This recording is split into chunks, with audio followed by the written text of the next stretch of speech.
First of all, I would like to thank Annette and Ian that they accepted my abstract to present my work in this workshop.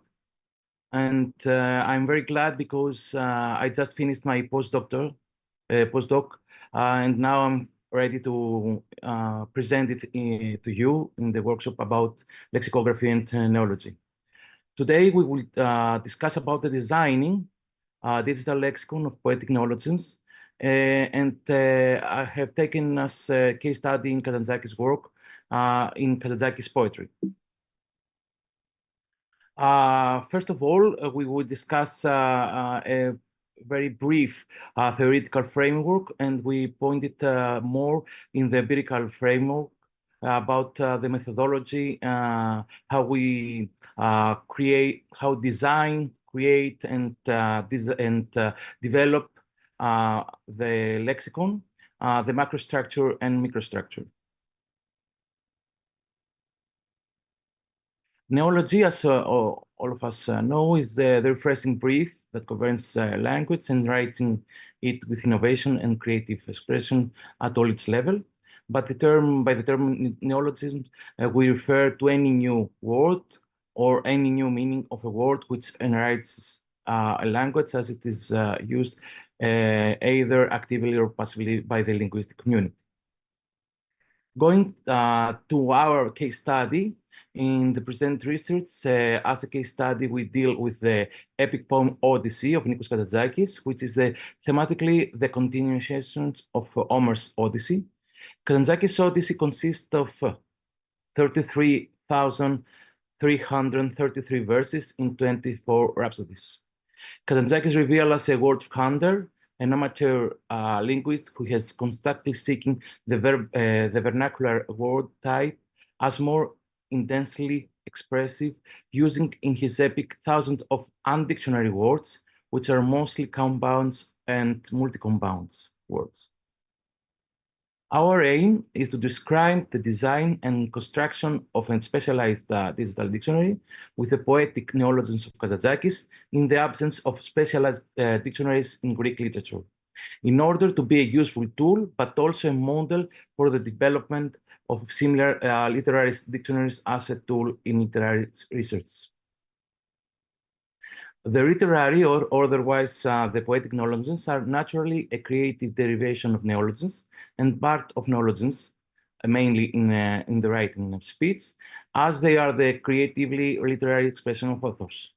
Anastasiadis Simeonidis, about the Greek poetic neologisms, characterizes the poetic neologisms as full of imagination, but temporary creation of authors, suggesting them their specialized study, since writers, theoretically at least, have unlimited possibilities for neologisms.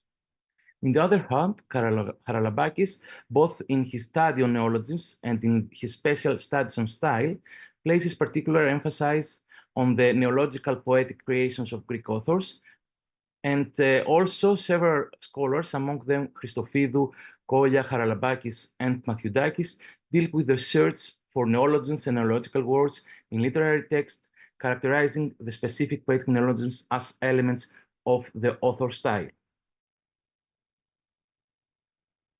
According to Fuertes, Oliveira, and Tarp, the specialized lexicography is defined as the branch of lexicography that deals with the theory and practice of specialized dictionaries, such as with dictionary, glossaries, vocabularies, but also any information tool which cover areas outside of general culture knowledge and the language of general purposes. Thus, the specialized lexicography can also be characterized as special purpose and represents various disciplines such as the social science and the humanities. For the creation of a special dictionary and for our dictionary, we rely on the modern theories of specialized lexicography, which highlight the need to utilize new technologies in developing a digital dictionary.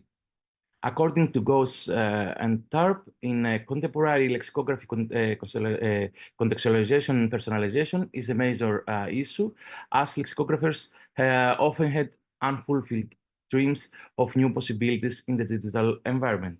Therefore, new lexicographic practices are introduced and in contests such as, in example, in literature.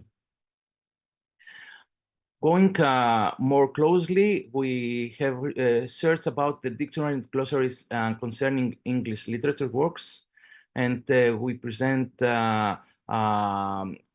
indicative printed dictionaries about Dickens, Joyce, Shakespeare, and Yeats, and also 3 other glossaries, dictionaries about Carroll, Dickens, and one most important for us, Shakespeare, which we have 2 extensive glossaries based on 2 authoritative earlier edition of English Bard's work, Dictionary of Smith, and Glossary of Crystal and Crystal. In Greek literature, we haven't got many dictionaries or glossaries about Greek authors, but we have many word lists. You can see about Egonopoulos, Elitis, Kavafi, Kalvos, Karyotakis, Makrigiannis, Polydouris, Achtouris, Seferis, Solomos, and concordances for Sacrifice of Abraham, Digenia Creta, Eratokritos, and the poetic work of Seferis.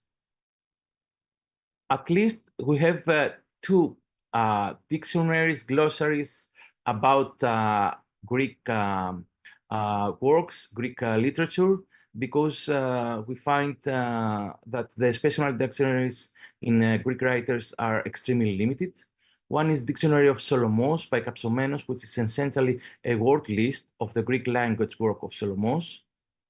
Sorry for the typo. And the one glossary to the work of Nikos Kavadias by Trapalis, which is also available in digital electronic environment, but not a digital dictionary. It's like a glossary that we put it in electronic form. About Kazantzakis, the lexicographic richness of the work is partially presented by Prevelakis, who dealt with the rhapsodies alpha to kappa, and by Yakoumaki, who dealt with rhapsodies alpha to delta, while Mathioudakis presents the only complete lexicographic study on Kazantzakis' epic at the level of doctoral research. Finally, in addition to the researcher's approach, we also have a glossary by the Nikos Kazantzakis with about 1,500 unknown words that will attached with the first edition of his epic in 1938. About the methodology that we follow, the first thing, the creation of Lenikaz, digital lexicon of Kazantzakis Neologisms, is divided into 3 basic stages: the corpus of lemmas, the design of the lexicon, and the development of the platform. The platform designed with the lemma in mind, incorporating a health of information. You will see in microstructure that we put many information about one lemma, implemented using open source software, and the platform has smart ways to search for lemmas and/or words. It's important to note that we're following the example of the Shakespeare website, and the planned dictionary, digital dictionary of Kazantzakis is developed on a dynamic website with a domain name kazantzakisworld.gr. About the macrostructure of our lexicon, includes approximately 3,800 lemmas, which are arranged in absolute alphabetical order. The total number of lemmas consists of 2 main categories: nominal types, verb types, and as well as another very smaller category for adverbs. The lemmas are the set of word types that are not found in any of the basic dictionaries of modern Greek language. You can see that in 2012, I finished my PhD, and I have checked my corpus in 4 dictionaries, one by Proias, one by Dimitrakos, one by Triantafylidis, and one by Babiniotis. So I create a corpus with undictionary words, neological words, but not neologisms. After that, in 2021, I start my postdoctoral, and I continue my check in other three lexicon dictionaries, one by Stamatakos, one by Kriaras, and one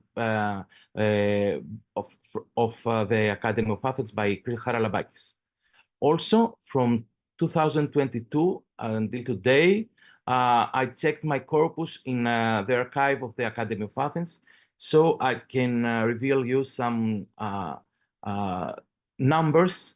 The first corpus after my PhD was 504,015 words, neological words. But now, after the check in Kriaras, the check in Stamatakos, and the check in Haralabakis, and also by the archive of Academy of Athens, we have 3,800 neologisms, poetic neologisms. The microstructures contains 10 parts: lemma, the part of speech, the explanation, the morphological analysis, the frequency, the word form, the position, the context, the code, and the English translation of the lemma. I will show you in a structure. Here is a lemma. It's just an example. So we have here the lemma. Here we have the part of speech, the interpretation, the explanation, the morphological analysis, or we can have a part here that we can also link with another word in our lemmas. We have the frequency in the Odyssey, but I would like to say that the most of these poetic neologisms are apax legomena. So after that, we have the word type, the form of the word that we find it in the Odyssey, and we have the citation. Work is Odyssey, rhapsody, and verb. We have also the context here, and one code of verse that will be in the future, because we have a copyright issue, where you can click there and you can go to the whole work, the whole epic.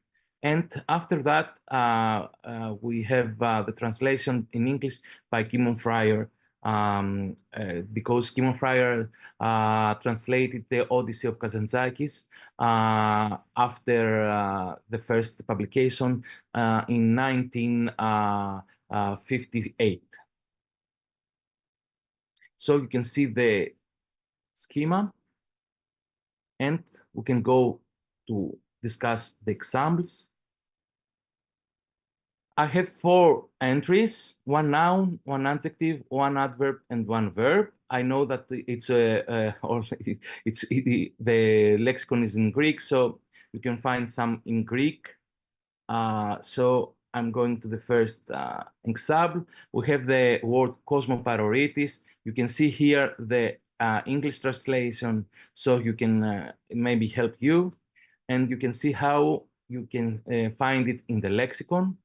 So here is the lemma, part of speech, explanation, morphological analysis with the words constitutions. The components are it's not a morphological analysis in Greek very extremely, because we would like to be more useful for educational reasons. So we try to find some a base to have a morphological analysis more simple. So you can see here the frequency, the word type, and here the context, the citation and the code, and here the English translation. I have also translate here the explanation, the interpretation that I have given to this word. One who stayed till late, the word wandering, who travels incessantly. here we have a noun. After that, we have an adjective, onirotaxithos, dream voyaged. We have the same arranged in the lemma information, but we have the explanation, my explanation, who is one who is traveled in dreams, the dream traveler. Also, we have an adverb. All of these are ones are apax legomena, but in the lexicon we can find several with more frequency in the epic. But here we have apax legomena. So we have the word heroperiplecta, and the English translation is arms twinned around each other's shoulders, but I don't think that it's the exactly meaning of this word. So I create my explanation with the hands intertwined and somehow tagged together or even passed over each other's shoulders. And the final example. Ηλιοπεταλουδίζω, it's a verb. You can see here the English translation, flap in blazing sun. My explanation, fly with swift and graceful motion in the light, flutter in the day or a day bright. After that, we can go inside the lexicon. Here is the domain. I put it here as pictures, so you can. This is the home page. You can, if you push this one, go inside, and you can see the environment of lexicon. Main page grouping by letter. We push K, so we have already this, but because now we are uploading the lemmas, it's a huge amount of lemmas, so we do it not very quickly because we have to see if there are many problems about the uploading. So you can see other construction I can say. Here we have the main page grouping by rhapsodies. We have three different tools: by letter, by rhapsodies, or by a part of speech. So we'll push K again, and we have the ninth rhapsody, K. And here is grouping by part of speech, and we put verbs just to show you the environment and how we can arrange them in different words. In LeNCAS, we have three different tools to arrange, to group the lemmas, and we have a searchability, a very clever searchability, because you can search also in lemmas and also in the corpus of lemmas. So you can put one word here, and if you push this button, you can search in the corpus of lemmas and not only in the lemmas. And also we have three different icons. One is for help. One is information about the project, and one is information about the lexicon. Here is the instruction during the search. Is all in Greek, but we follow the two unique digital dictionaries of the modern Greek language were taken as a model.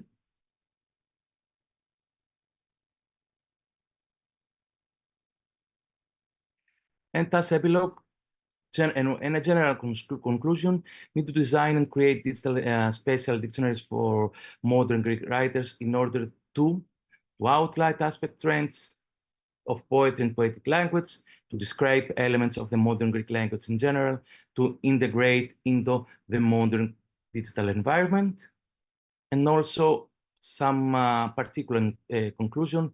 LeNCAS is the first digital dictionary of poetic neologisms in Greek, the first digital dictionary for literary language in Greek, the first digital dictionary with such great scalability due to the ergography of Kazantzakis, an innovative research project combining computational lexicography and stylistic literary analysis and digital humanities.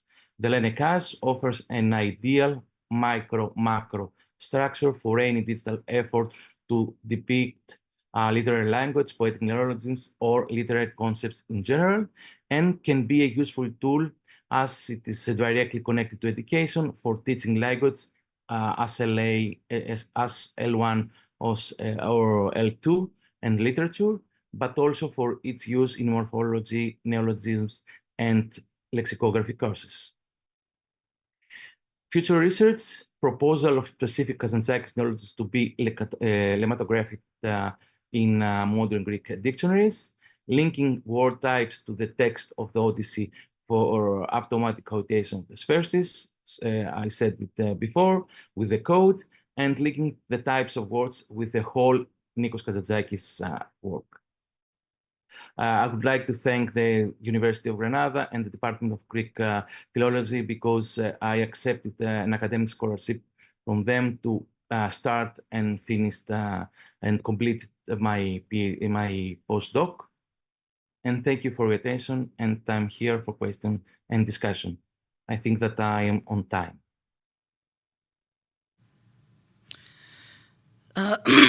Thank you very much, and indeed you are up on time according to the second. So thank you very much for that. If there are any questions, the technical team will send them to me on my WhatsApp and I will then read them. Can they also ask questions? Okay, they can only type the questions and they will be relayed to me. So we have exactly 10 minutes for questions and comments. And from my side, thank you very much for a very interesting paper. I think it is really interesting also because in South Africa, the work of Kazantzakis is not completely unknown. You know, probably because of the cinema, but yeah. So any questions to our presenter? There's a question from the floor.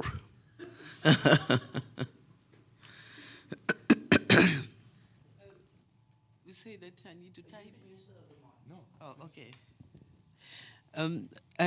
I want the presenter to come back to the way he compiled the corpus. Okay. Did the presenter get the question? The question is exactly how did you compile the corpus? Can you maybe just explain a little bit more about that? Yes, of course. I start designing my corpus since from my PhD thesis. I read all the Odyssey, 33,333 verses, and underline the words that I thought that it's a little bit weird or unknown, or there are problems to understand it by a reader. Then I put them all in an Excel. It was about the first corpus. It was about 14,000 words, and I have several columns with the word, the lemma, the word type.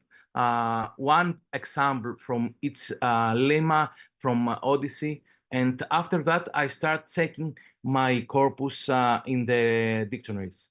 I did it manually because in the 2006, when I started my PhD, I couldn't digitalize the Odyssey, and I couldn't have read it by stylometrics. But now I have the poem in Word, so I can do many things with via the computational tools. But I started from 2006 to design and combine my corpus, my first corpus. Thank you very much. Does that answer your question, Ludwin? Thank you. Yes, so it sounds like a big job doing this manually. We have another question from the floor. Well, hi, thank you for a wonderful talk. You really stirred my curiosity. Could you tell me a little bit how the modern, so to speak, the modern Odyssey relates to the classical one? I'm just curious. Yes, I can say we have the Odysseus, the Ulysses in Ithaki after the big trip from Troya, and she was very bored, very, very, very bored. She has married his son with Nausicaa, and after that he collects some best friends, colleagues, to travel around the world to find immortality, to find the spring of immortality. And she traveled from Ithaki to Sparta. She took the woman, one woman. She took the wife of Menelaus, Dictena, and then from this went to Crete. She started to fight with Cretans about in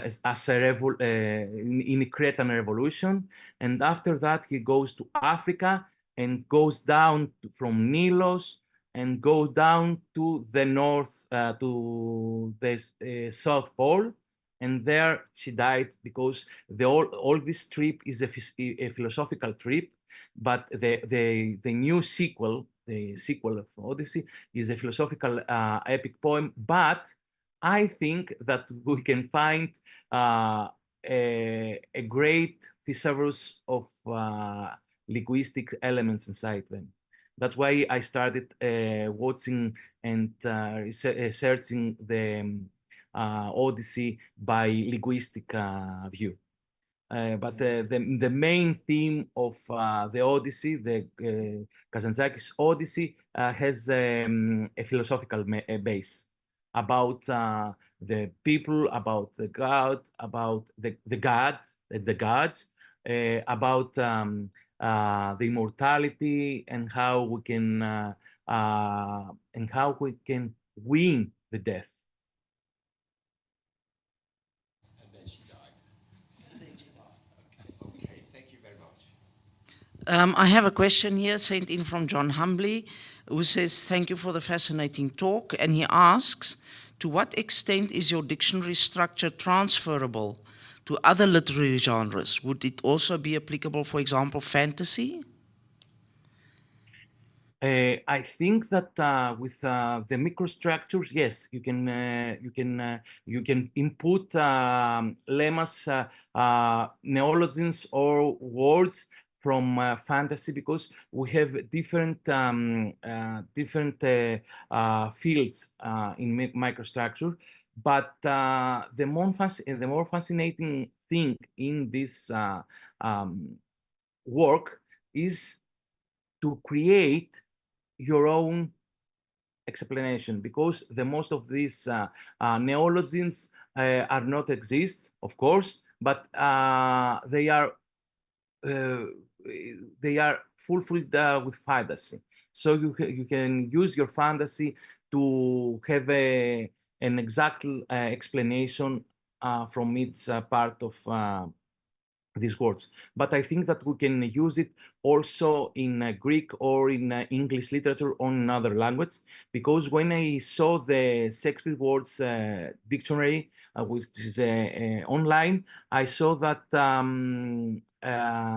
there are only some fields. So I was trying to enrich the field of microstructure to be more useful for many purposes, such as education or in different genres, such as fantasy. Thank you. We have time for one more question. Anna Vakalopoulou sent a message saying, congratulations on your very interesting research and useful outcome.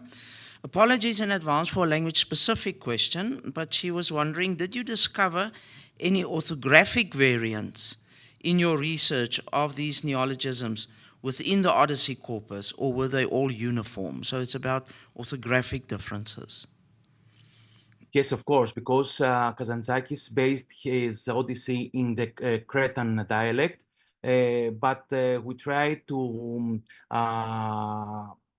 search them in dialects, in dictionary of dialects in Greek, in Greece, and we also find some different forms of writing, not something special. So we reach them as a common word, because if we have just an example for Mrs. Vakalopoulou, when we have Ilio as a sun, Leo, as a first component, many times we have Lio. So it's a morphological type. So we find it in two difference. We find it in an archive of Academy of Athens. We search it in Ilio and Lio together to be exactly that we have it searched. But also, I think that there's no many examples for that. Thank you, colleagues. Once again, thank you for the presentation, and thank you for the questions, for the interaction. For our next presenter, who is Yongwei Gao, and he is talking to us from, I assume, from Fudan University in Shanghai in China. And his paper has a look, it takes a data-driven approach to the study of new combining forms and their productivity in forming new compound words. So welcome, colleague, and we're looking forward to your presentation. Good morning, ladies and gentlemen, and also fellow New Word buffs. I'm not in Shanghai, I'm traveling. I'm actually in Chengdu, a city in the west of China. Anyway, it's a great honor of mine to present my paper virtually. I chose this topic because I'm extremely interested in combining forms. My dictionary recording over 1,600 combining forms will be published this year. My interest stems from years of word watching. As you know, I've been compiling dictionary of new words since the end of 1990s. Having witnessed the productivity of new combining forms like cyber, I've decided to find out more about them. That's why I'm talking about combining forms. By the way, I'm using Telex for the purpose, for the dictionary. Okay, now what will be this paper about? This paper takes a data-driven approach to study of combining forms, especially new combining forms, and their productivity in forming new compound words. Let me switch the.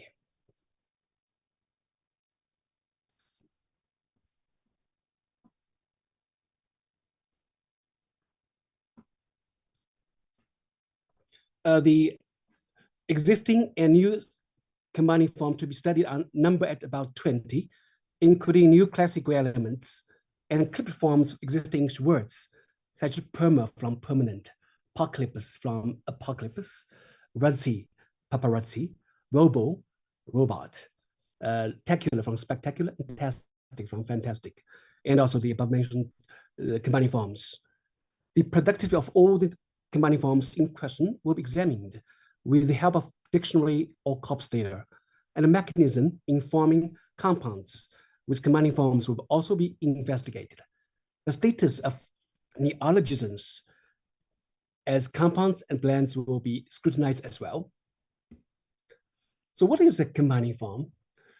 Combining forms, a lexical concept first appeared in the English language as early as 1884, and defined by the Oxford English Dictionary as a form of word normally used in compounds in combination with another element to form a word. So it has traditionally played a very important role in forming new words in English language.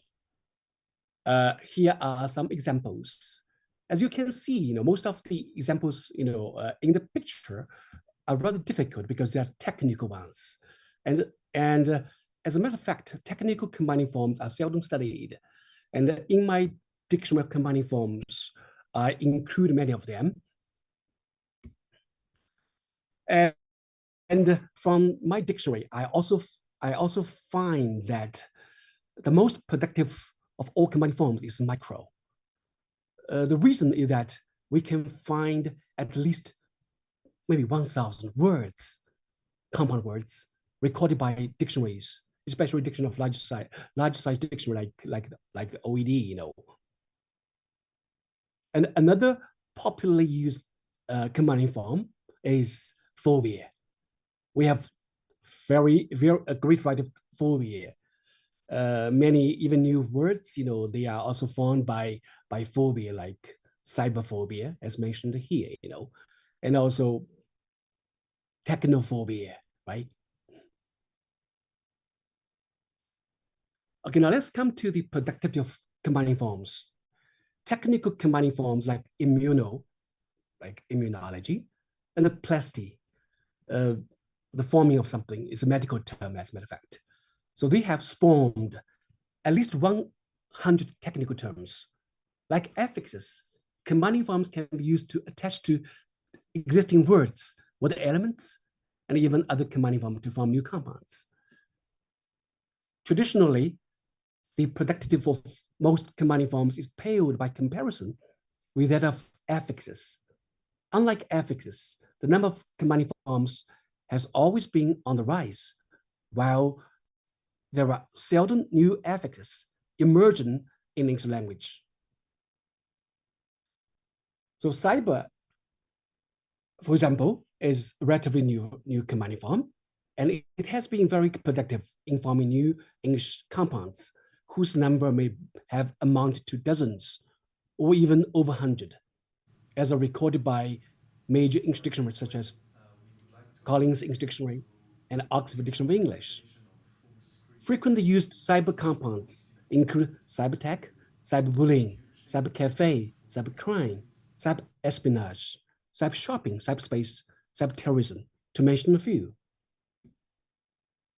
Let's take a look at the use of cyber and its compound words in news on the web corpus, in the NAR corpus. I simply use the form cyber without a hyphen, and we can find cybersecurity, cybercrime, cybertax. They top the list. And if I put the hyphen after cyber, we can find the following results here: cybertax, cybersecurity, cybertax, cybercrime, cyberbullying, cybercriminal, and also announced word like cyber-related, which is, of course, it will not be recorded by dictionaries. But cyber espionage, cyber crime, cyber threats, they also have many occurrences, over several hundred. Now let's take a look at new combining forms. Other newly emerged combining forms like E from electronic, we have ebook, flation, which of course is not well established yet. We have a new example like shrinkflation, of course it's from flation. Fluencer from influencer. We now have petfluencer. Geddon from Armageddon. We have, of course, it has two forms, Mageddon or Geddon. So snowgeddon means a disaster, a large, a serious, a snowstorm. Licious from delicious, we have babylicious. And preneur, entrepreneur. We have dadpreneur, we have, of course, mompreneur and girlpreneur, for example. So they have so far formed scores of new words that have been widely used in the English language. There are also several combining forms to be. That means their new uses are being watched. So they have formed many new compounds, some of which, however, have wrongly assumed to be blends. Cation is a case in point, from vacation, of course. As a sprint from vacation, it has been seen in use in at least 10 neologisms, such as bizcation, business vacation, corona-cation, vacation during coronavirus, pandemic, daycation, haycation. Actually, it's a vacation to the farm. Mancation is a vacation taken by a group of men, friends, and nacation, naked vacation. Now let's take a look at, we'll try to compare, because there are always mistaken identity of those two elements.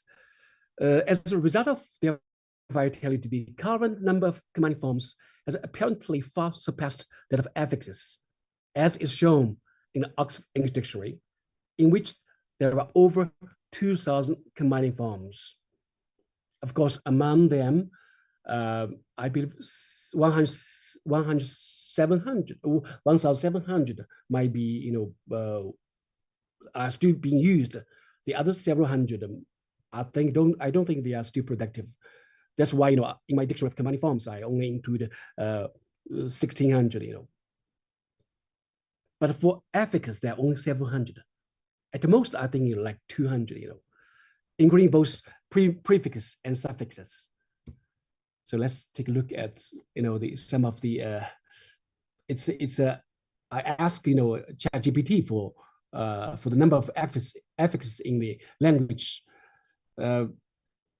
It failed to give us an exact number, but it provides some details like prefix, like 90 common prefixes, suffix like around 90 as well. The reason that I just said that there always a mistaken identity between those two, commanding form suffix, because people will mistakenly believe, some elements are suffixes, like, sorry, something wrong with my slides. Okay, yes. In this example, we have ology, cardiology. Cardio is a commanding form for heart. Ology means study, but ology is also a commanding form. So suffix is wrong labeling. Next word is polyneuropathy. Pathy as a matter of fact, poly and pathy, both of them are commanding forms.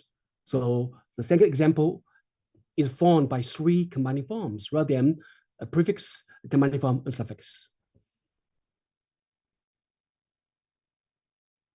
And in some dictionaries, like online dictionary, like Wiktionary, if we take a look at a wash, and the label it provides is also wrong because it's not a suffix. It should be a commanding form.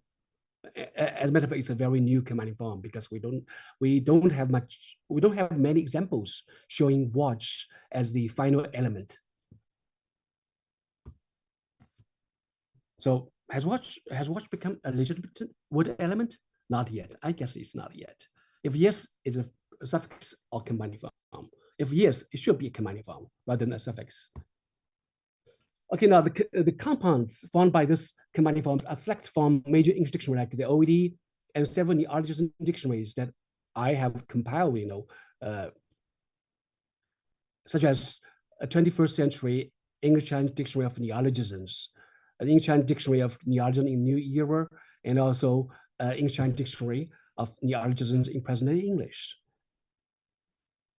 The data to be used are taken from corpora like news on the web and news archives such as Google News.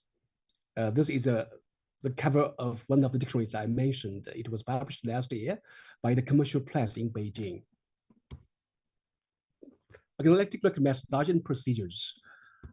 The commanding forms to be researched are culled from the above mentioned sources. The commanding forms are classified into 2 types in accordance with their time of first occurrence. The productivity of the existing commanding forms is examined through the comparison of the number of compounds formed by these commanding forms. The productivity of new commanding forms examined through corpus search. Here is a list of commanding forms to be studied. I divide them into 2 parts. One is existing commanding forms, the other new commanding forms. For existing ones, we have bio and cyber. As a matter of cyber can be also regarded as new, but but it was, first used in the 80s, as early as 80s, like cyberspace, cyber culture, immuno, macro, microphobia, techno, tele. And for the new ones, we have E, Frunze, Gaden, Flation, Licious, Apocalypse, Pernah, and Tastic. So we'll take a look at the compounds they have formed so far. There are many commandiforms that are still frequently used to create new compounds, such as macro and micro. There's a typo here. Immuno and aware. The number of new compounds this new commandiforms have so far formed ranges from a few to several dozens.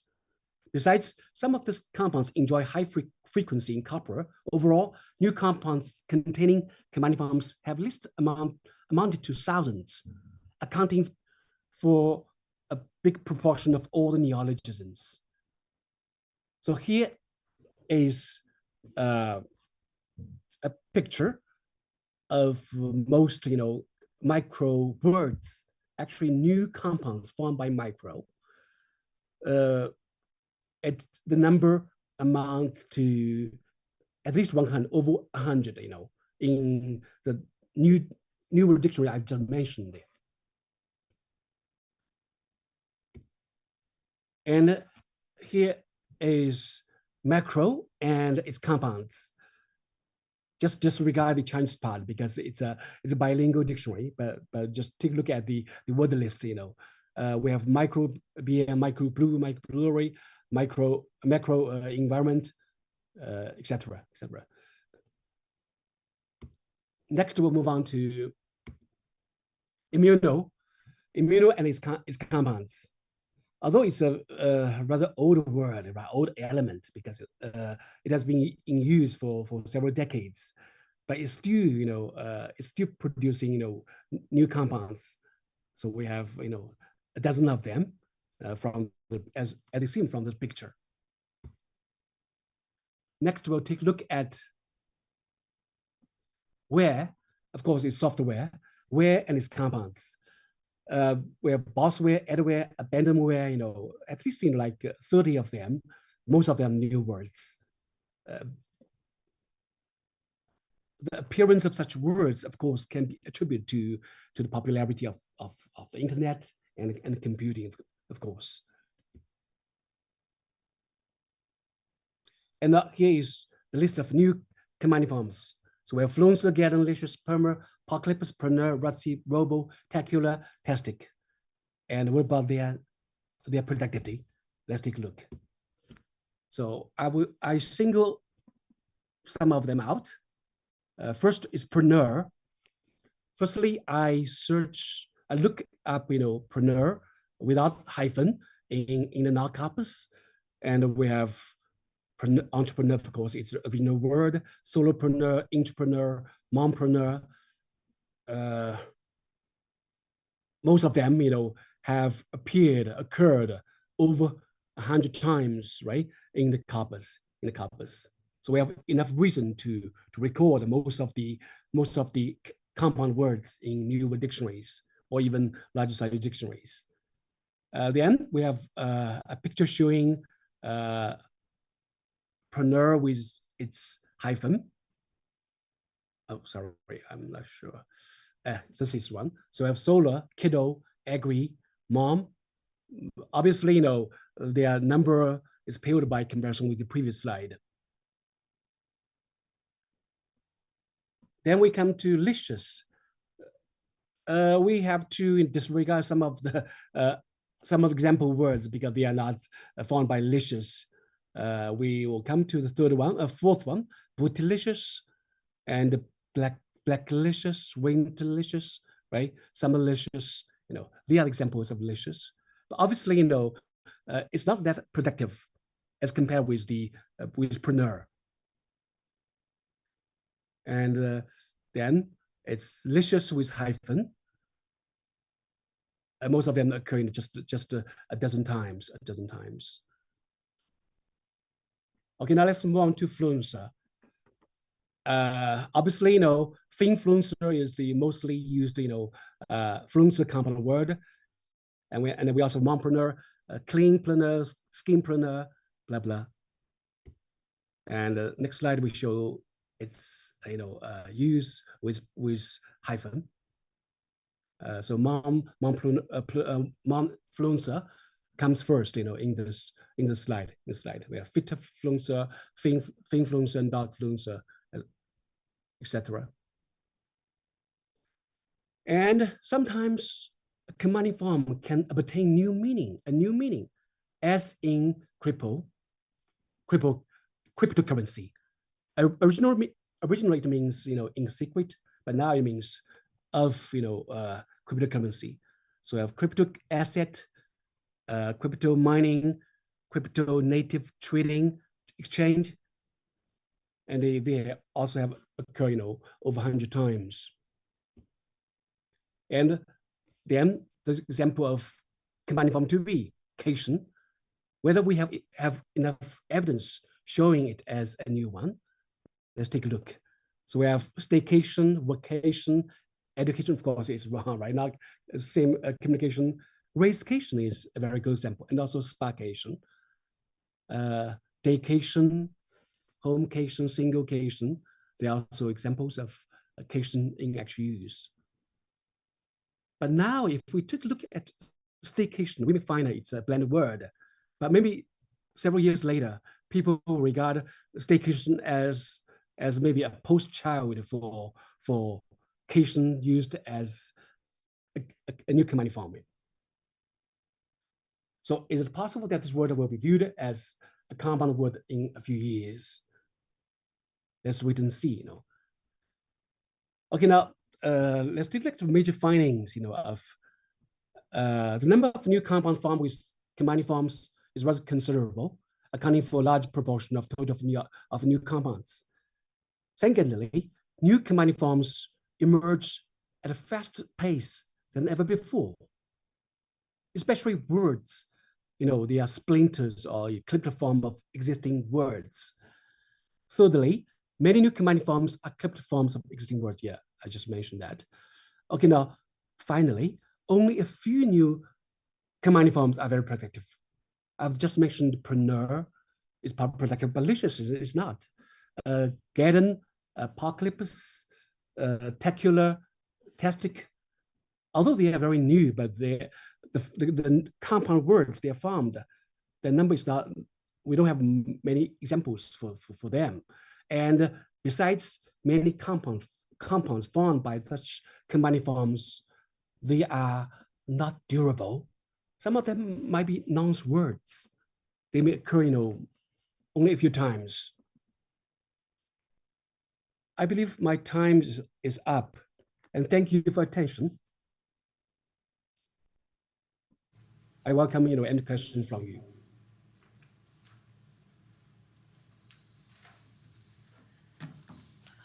Thank you, colleague, for a very interesting talk and also for sticking to the time limit. I am waiting for any questions.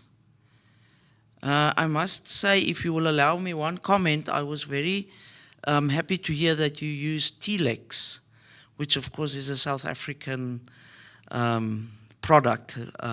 The designer is a South African, so I'm very proud to hear that South African products are used in the rest of the world as well.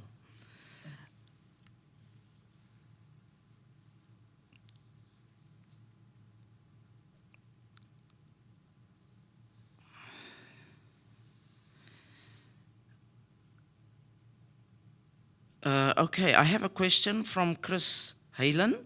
How systematically is the same combining form translated by the same Chinese character? I'm just going to repeat the question again. How systematically is the same combining form translated by the same Chinese character? Okay, thank you for your question.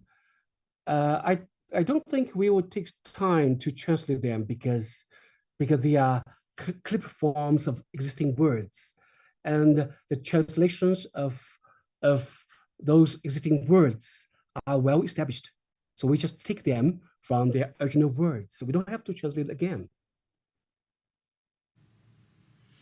Thank you. There's another question from Albert Pascal.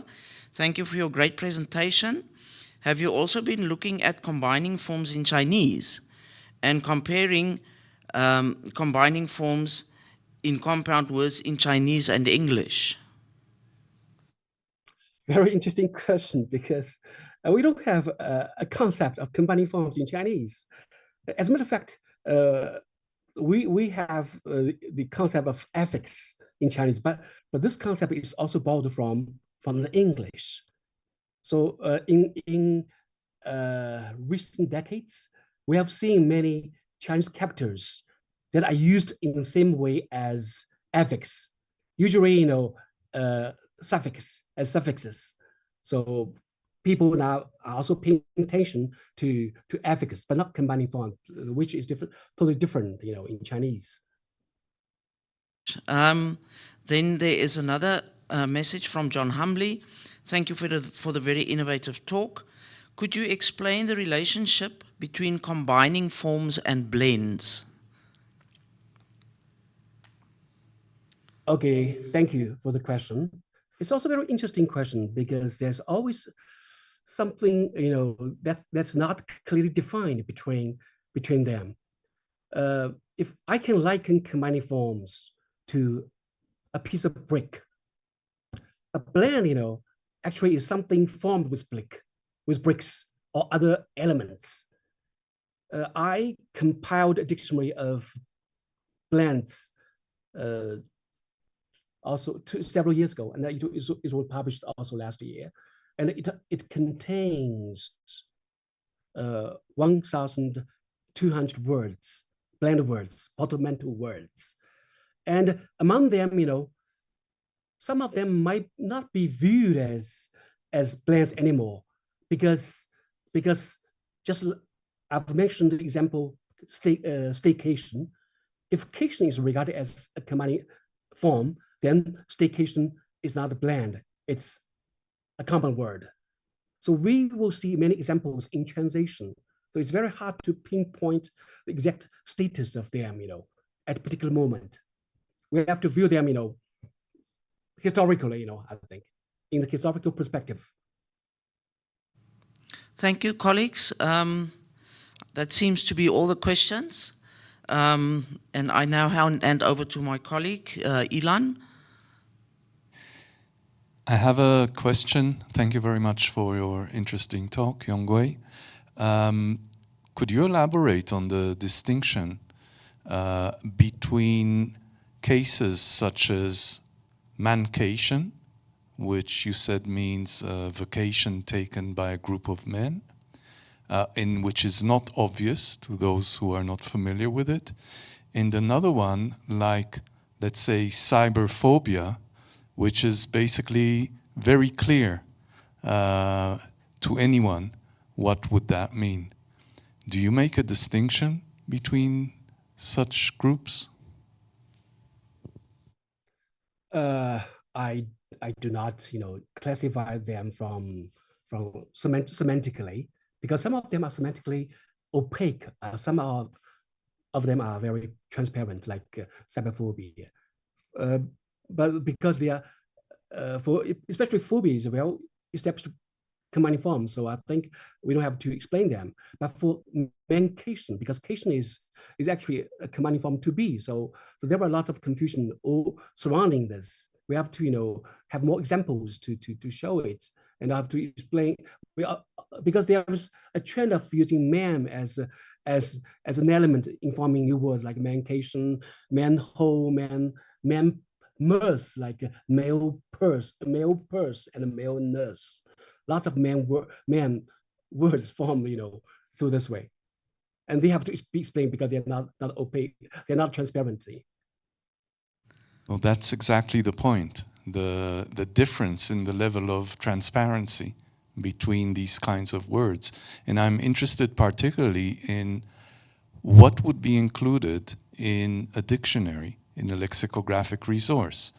Would it include an entry for each clear and transparent combining form that is made, whereas that is perhaps more obvious for something which is not transparent, like that mancation example? If I think the criteria in including such new elements is based on corpus occurrence. If we have enough evidence showing their use, I think we can include them in dictionaries, not according to the meaning, their meanings, Thank you. You're welcome. Bye-bye. Thank you, colleagues. It seems that we have now answered all the questions.